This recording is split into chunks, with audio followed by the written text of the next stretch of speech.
Hello, everyone, and welcome to the Wise Decision Maker Show, where we help you make the wisest and most profitable decisions. And today, we'll be talking with Nate Martin, the CEO of PuzzleBreak, about how they make good decisions on remote work, hybrid work during the pandemic, as well as how they support others in their pursuit of team building in hybrid and remote contexts. So let's start with your company, what you did. What did you learn, Nate, from the transition during the pandemic to hybrid work, remote work? What was the most important thing that you learned during this time? Man, that is a very big question right off the bat. We learned a lot of lessons, both for ourselves and for the people that we serve. Maybe the biggest single takeaway that we eventually got, and it took a minute, is that remote work just works in a way that I don't think anyone really expected. We all suspected. But what we found, both for us at PuzzleBreak and for all of the folks that we help, remote work is working for a lot of people. Not everyone everywhere, but a lot more than kind of we thought it would. Excellent. And tell me a little bit more about how you got to the point of helping others with team building and remote work, and generally how you built PuzzleBreak. What's your story? What's your journey? Right. So as you say, I'm the founder and co-founder and CEO of PuzzleBreak, which is actually the first American escape room company.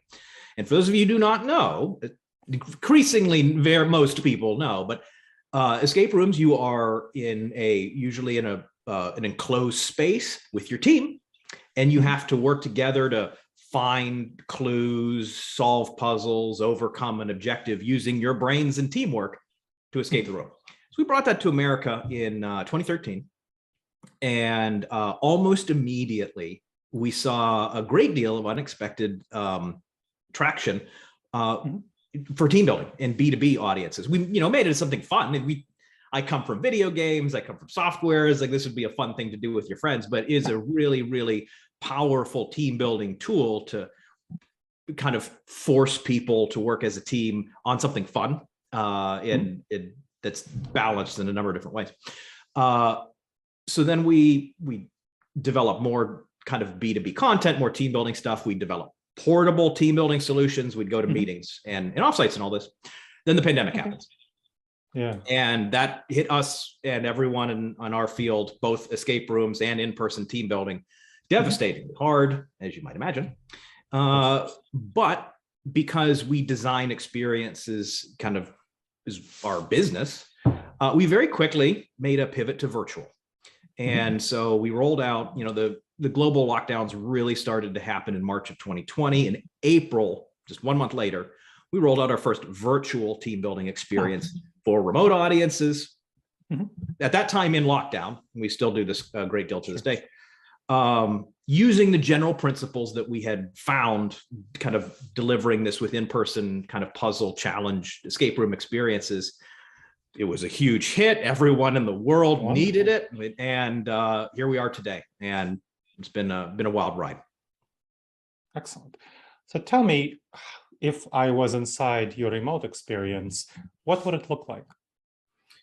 Well, there's a ton of different stories and shapes and sizes, but at its core, whether you're in a room that has, a ton of kind of hidden electronics that feels like a Victorian manor or a futuristic office or everything in the middle, the core general principles is that you don't know what you have to do. You have to figure out what you need to figure out, and you can't do it by yourself. And so there's like patterns that you need to find in the form of whatever appropriate clues. And when I say solve puzzles, I don't mean, doing an analog jigsaw in the corner. It can range from, something very, very small all the way to everyone needs to touch these glyphs on the wall at the same time. And this grand reveal happens. But for everything that we do offline and online, they are engineered in a way to kind of trick people into team building while having a great time. How would that work in remote? So give me some examples of specific puzzles that people would solve in remote settings that would be fun and that were fun and are fun and engaging for remote teams. So this was, you asked like, what was your biggest lesson for Yes. the remote work? And this was maybe kind of in second place, was in a little bit of nuanced design principles. So we had been doing what we're talking about for a decade, and we're very good at it. I could design for you an in-person kind of escape room style team building experience trivially. When it came time to try something virtual, we kind of assumed that we would be very good at it right off the bat. And it turns out that there's actually a lot of things that don't quite translate. And then there's a lot of things that the design space is actually a lot more open in other areas in a virtual environment. So I'll add that virtual team building is not monolithic. There's a lot of different ways to do what I'm about to describe. But for us personally, because we like it to be as accessible as possible, you might have one of our experiences take place in a museum. And so you have different rooms in the museum, and there's actually different clues to various puzzles in different rooms. So you might be in this wing of the museum and you have to look under this artifact, which has half of a clue. Meanwhile, I'm in this other room and I have to look at the ceiling, and then there's this clue. And we have to talk about what we found, what it looks like, and we cannot look at them at the same time. So we have to talk it out. Largely web-based. We're working on some more nuance there, but that's at its core the exact same thing. Not only that we were doing kind of for in-person team building and back to 2013, but really what kind of team building workshops have been in one form or another going back to the 50s and 60s when we were first starting to crack this nut. And so you talked about the museum as a specific example. So people would be in different wings of the museum and they would visually see different things in the museum, and then they would need to talk to each other. That's kind of one example, right? And how did people experience it? So you launched it in April. What was the first thing you did, and what did you learn over time that you need to do differently? Well,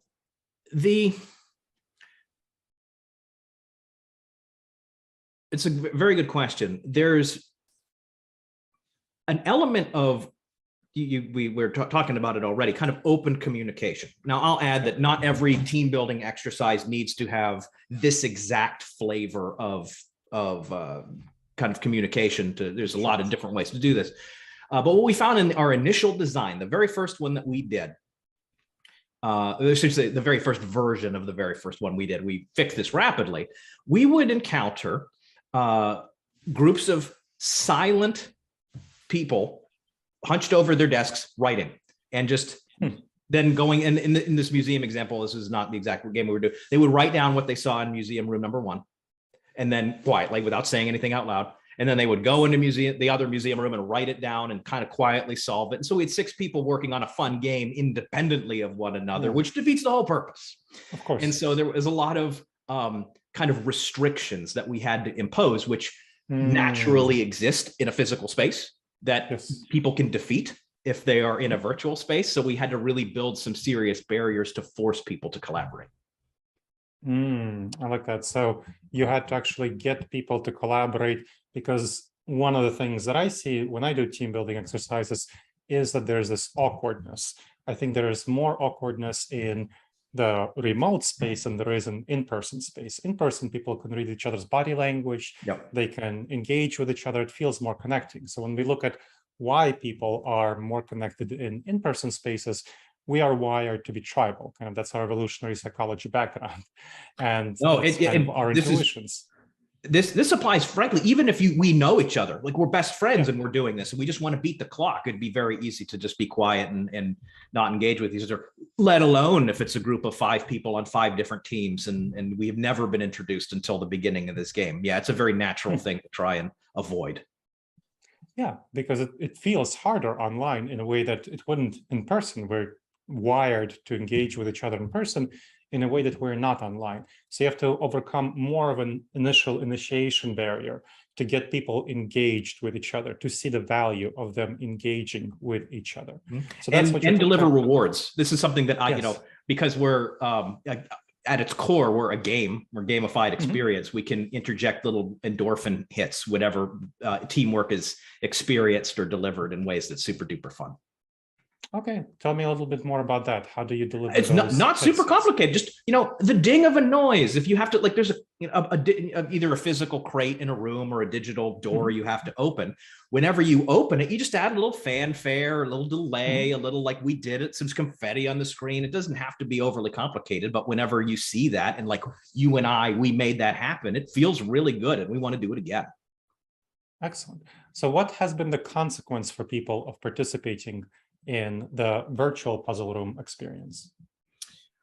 Well, it's a lot of different things. I would say, to kind of a little bit of history, at the beginning of, I should say middle of 2020 into the end of 2020, the global workforce, and I'm painting with a very broad brush, this is not everyone, of course, but we were just trying to get our legs underneath us. It was a scary time where we just don't know what's going on.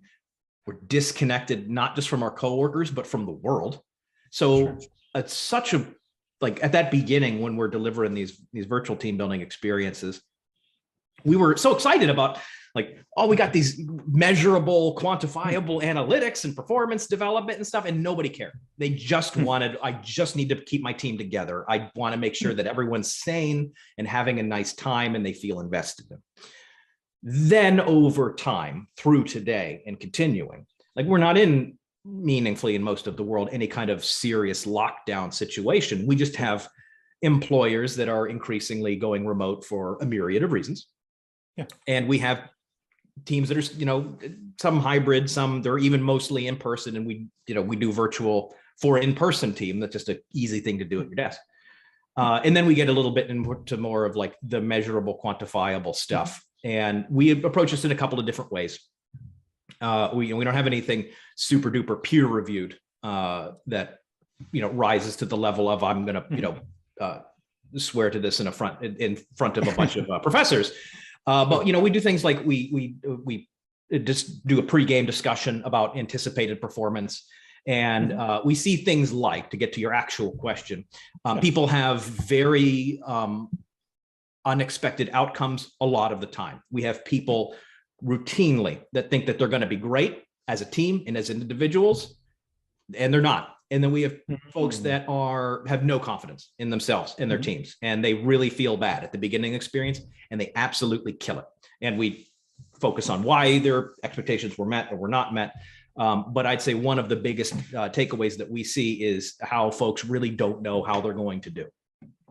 Interesting. Okay.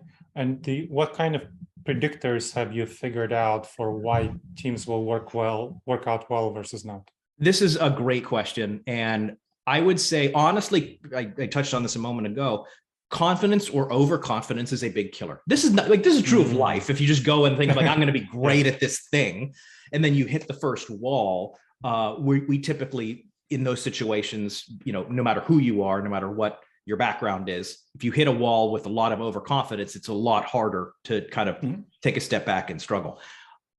People without a lot of confidence, they don't have high expectations of their performance, but then come with the kind of ability to kind of step back and keep calm and analyze why anything isn't going particularly well and how we have to overcome it.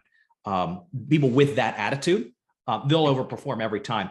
A gross generalization, let me get in front of this before I get flamed online. Some of the people that struggle with kind of our type of experience the most, which is to say, a team challenge that puts people in an unfamiliar setting with challenges that they maybe have to figure out, are doctors and lawyers. Doctors and lawyers are used to being, often, not all doctors, not all lawyers, of course, you're the top dog in the room. You have more educated surgeons, famously, are just, like, I'm not going to need a bunch of help. There's nothing I don't know. And if there's something I don't know, I'm going to be able to figure it out. And often the top lawyers in the world and the top doctors in the world don't often work collaboratively in teams. So when they hit a wall and something they're unfamiliar with and have to rely on others to kind of help them dig out of the hole, they are often not super equipped to deal with that. And it's very funny to watch, very senior doctors, very senior lawyers with their very junior level interns or whomever just drag them across the finish line. Like, don't worry, Mr. CEO, I got this. buckle up, and then the interns get them to victory. That's excellent. I really like that. Yeah. And that's something really important for people to learn, right? That's a good lesson about humility. Yeah, and it doesn't feel good in the moment, I will add. Part of what we do is we like to deliver a lot of fun, but to your point, to be really efficacious, sometimes it has to be a little bit unfun. Yeah. I wonder if another aspect, so I'm thinking about the work of James Sarowicki on wisdom of the crowds and kind of talking about peer-reviewed research. So that shows that people in teams that are diverse thinkers, so having different types of mentalities and different skills, tend to overall, in decision-making at least, outperform teams that have similar skills and similar mentalities and similar frameworks. Now, teams with similar skills, mentalities, and frameworks tend to make quicker decisions, but the decisions are quite a bit worse. And diverse people tend to make slower decisions, but the decisions tend to be better. And I'm curious if you've noticed that, or if that's not something you've noticed. So I will say absolutely, but we are kind of cheating. And the reason is we design all of our content. It's very surgically crafted for this exact reason. I need folks of different experience levels and walks of life to really all get something from the experience. And so all of our content, even within one experience, is pretty varied. You're not going to have like, oh, this game is for math lovers, or this game is for language puzzle lovers. We have a variety of content, if for no other reason than, frankly, ultimately we are a for-profit business and I want people to have a good time. But as a direct side effect of that, I'm cooking up a lot of different content. And when you have everyone is very uniform, they all have the same educational background, they all have the same role, they all have the same kind of thinking style. They are absolutely going to do super well on that one or two pieces of content that is exactly tailored to them. And to your point, they'll make the decision very quickly. But indeed, when they hit everything else, they will get beaten 10 times out of 10 by the diverse thinkers. The exception here is, I guess, when people are self-aware. We do see a lot of, I just got done throwing a fair amount of shade at senior doctors and senior lawyers. There are many, many people who are super senior in their field who recognize their own weakness. And so even if it is a little bit, they're not the most diverse group. If they recognize that they're not the most diverse group and really go out of their way to listen to the folks in their group that don't look or think like them, they're going to, in our general experience, do just as well as a super varied team, as long as they have that awareness. That awareness is pretty difficult to get. You're not wrong. It's part of, I don't know if we would exist or be successful if everyone was good at that naturally, for sure. Sure. And that's something that you help folks develop. Now, when people come to your puzzles a second time around, so I assume you have many repeat customers. So when they come a second time around, how's their experience different in this virtual example? So let's focus on the virtual. And that's fair. And I'll say it's actually fairly consistent, both virtual, portable, hybrid, everything that we do. There are shades of similarities in the second time they come. In many ways, what an escape room is and the type of challenges that we present people is a bit of a learned skill. There's not a ton of people who were born absolute masters of the types of challenges that I like to throw at my players. It is very much, I kind of see what they're doing here. I'm going to kind of flex this muscle. Maybe, people who are really into puzzles generally, and oddly enough, musicians. This is a little bit studied why musicians are so good at puzzles and vice versa. I don't know if you know, the people that win the World Crossword Puzzle Tournament every year, everyone in the world comes together and does I think over half of those people are musicians. It's very uncanny how just that type of brain. Anyway, other than, musicians and people that do puzzles for a living, the second experience is second and beyond, because we often do repeat customers. It's really, really exciting because they have the right kind of confidence and they have the right kind of experience to really tackle the challenges as hard and as fast as they wanted to that first time. Now, we go out of our way to make sure that struggling through that first time is a wonderful experience. But and I'm getting a little bit ahead of myself. We have our experiences are tuned fairly difficultly because we want to make sure that everyone gets a full, nice, robust experience. And so to compensate, teams who are maybe not so experienced or it's their first time and they haven't learned these lessons, our experiences are mostly curated by our staff that are trained to kind of just that, curate the experience and make sure that everyone is engaged and everyone's buy-in. They're approaching these challenges in the right way. And so the second time, the third time, the fourth time, our staff are decreasingly involved as folks just kind of know how to operate as a team. They sort of know what to look for. They know how to think, and which is exactly what you want to see, because then they're working in teams outside of the game, conquering actual, factual, real life challenges in a way that, they won't always have my staff holding their hand. That makes sense. Good. Now, I want to jump to your own team, and I'm curious to what extent you use the puzzles or the early versions of the puzzle, you test them out within your team when you went remote. Is that something that happened? It is, yes, but not as much as frankly we should. This is one of, I wouldn't call it the biggest areas for opportunity of myself as a leader is our experiences. You can really only do them once. That's why we keep cranking them out. So we have a huge portfolio of these things. And a huge percentage of my staff are the folks that are curating these and running these games. And when they are hired, they need to play them immediately so that they are trained to be able to run them. So there's not a ton of meaningful ways that we can have our own teams use our own content, because they are the ones running the content. That said, there's any number of my kind of direct competitors or folks that do kind of similar things. And frankly, and this is not unique to us, of course, the past 2.5 years have been just every day is just figuring out a new approach to a new challenge that life has thrown at us. So to answer your question, we don't do this as much as we should. We need to walk the walk better than we historically have. It's just particularly hard because so many of our staff are the ones that run the games and we can't easily play our own stuff. I imagine you have some competitors. I mean, something that you can probably easily do is do an exchange. There's absolutely the fortunate for a business perspective and unfortunate for what we're talking about here. So many of the folks in our space, as it were, are a little bit more tuned to just fun and games. Like, this is just a fun thing to do, like a nice morale event on Friday afternoons. We really lean into the professional development and team building. We have half-day workshops where it's just these super fun games. And so there exist, of course, solutions that also do professional development and like really build the team stuff. But dare I say, none of those folks are half as fun as we are. And part of the virtues of like why we're able to make content as good as we are, as I mentioned, I come from a games and tech background. I was at Microsoft for the first half of my career. And while I was there, and we would go to just from one horrible team building activity to the next horrible team building activity, I was the person on the team that made everyone miserable. I had no buy-in to any of these things. And so it's really, really challenging for me to like really find a ton of value, both as an individual participant and as a leader of employees in team building activities that you just don't want to be there.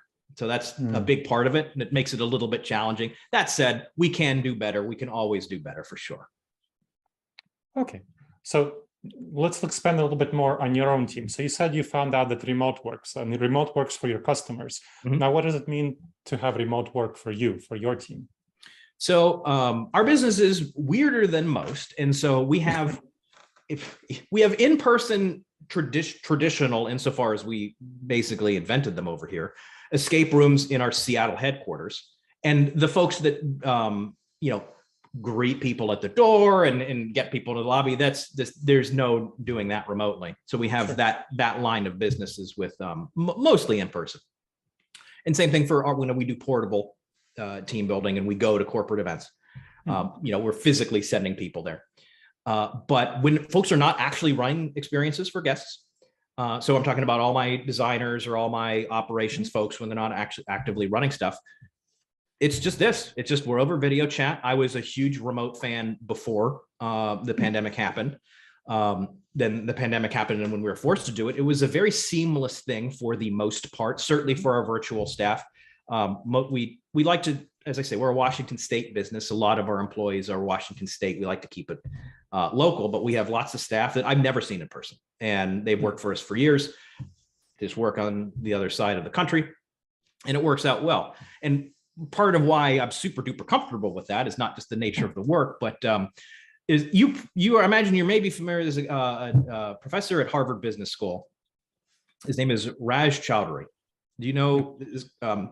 So for the listeners who do not know, this is my absolute favorite thing, because we like to be data driven whenever humanly possible. He did a remote work. I think he called it work from anywhere. This is back in 2012. He began this study, so it's very much recent enough to be relevant to the modern workplace. But at this point, the pandemic is 8 years away, and he did a great big prolonged study with the U.S. Patent Office, where they do measurable, quantifiable work. And I'll skip to the end. He found that broadly, working remotely increased your productivity by close to 5%. And I saw that and I thought, I knew it, of course. And so, whenever we kind of had to go remote as we're building the team, kind of having a great big office with going back to the old ways, never crossed my mind once. Great. And what kind of team building exercises did you do internally for your own team when you went remote? So you're not working on your own, you're not doing Puzzle Break. What kind of team building do you do to help make sure? Well, it's games. For me, it's games. It's just games, just because there's